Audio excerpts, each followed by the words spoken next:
Hey, it's Kara. So we've been receiving a lot of questions regarding the use of caffeine. So I wanted to take a couple minutes and just talk through what some of the benefits might be, what some of the side effects are, what the NCAA regulations for caffeine use are, and then what any recommendations would be. So first, let's talk about some of the benefits. Caffeine is considered to be an ergogenic aid, meaning it does help improve athletic performance.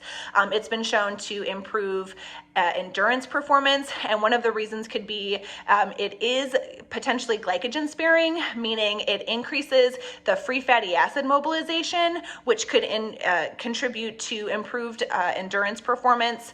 It reduces the rate of perceived exertion, which is another reason that it could potentially improve athletic performance.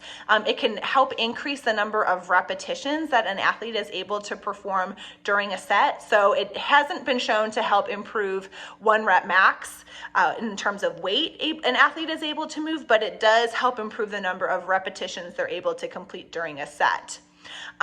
Caffeine has also been shown to improve concentration and alertness, and part of that is because caffeine impacts the central nervous system and is able to cross the blood-brain barrier, so it does help concentration and alertness in that way, and that could result in improved passing accuracy in basketball players. Other benefits in basketball specific athletes is research has shown that it can help increase jump height, the number of body impacts that an athlete is able to take and receive during a game. It's also been shown to help improve overall performance by increasing the number of attempted and successful free throws made during a game, by increasing the number of offensive and defensive rebounds made, and the number of assists. And in addition, players at the end of the study reported an increase in perceived muscle power and endurance capacity. And again, this study was with experienced basketball players.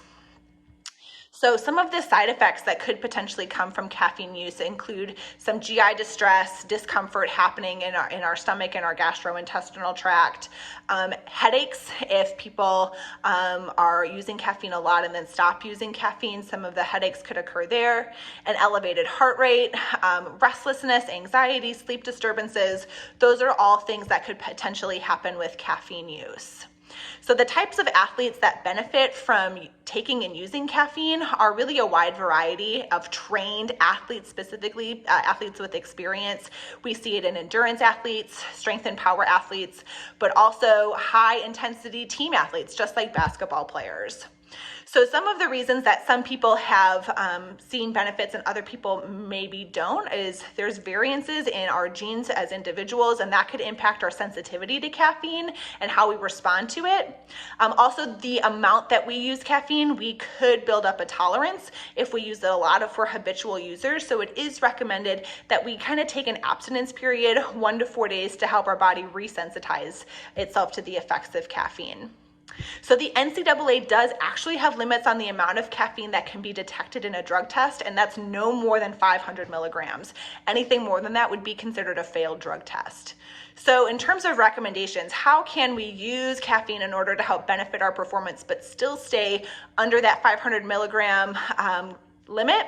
That would be looking at our dosages. So 3 to 6 milligrams per kilogram body weight. Depending on your weight, you may want to stay to the lower end because it has been shown to be effective even at those low doses. And we want to make sure that we're taking our caffeine 60 minutes before either a game or high intensity training, because we do, again, want to make sure that we don't become a habitual user so we don't build up a tolerance. So taking it really when we feel like we're going to need that boost in a game or a high intensity training. And then the forms of caffeine that we're taking as well. Research has shown that caffeine is more powerful when it's consumed in a tablet or a capsule, or even a powder as opposed to drinking coffee. But research has also shown that chewing gum is a great way to have caffeine be absorbed as well. So we want to make sure that we're, timing it correctly and looking at the right dosage. But other things to consider as well is also our overall training and diet. How are we taking care of our bodies, and are we getting good sleep quality? So caffeine is meant to supplement performance, but we do want to make sure that we have a good foundation laid down first. So I hope that that's helpful. If you have any questions, please feel free to reach out, and I look forward to working with you. Thank you.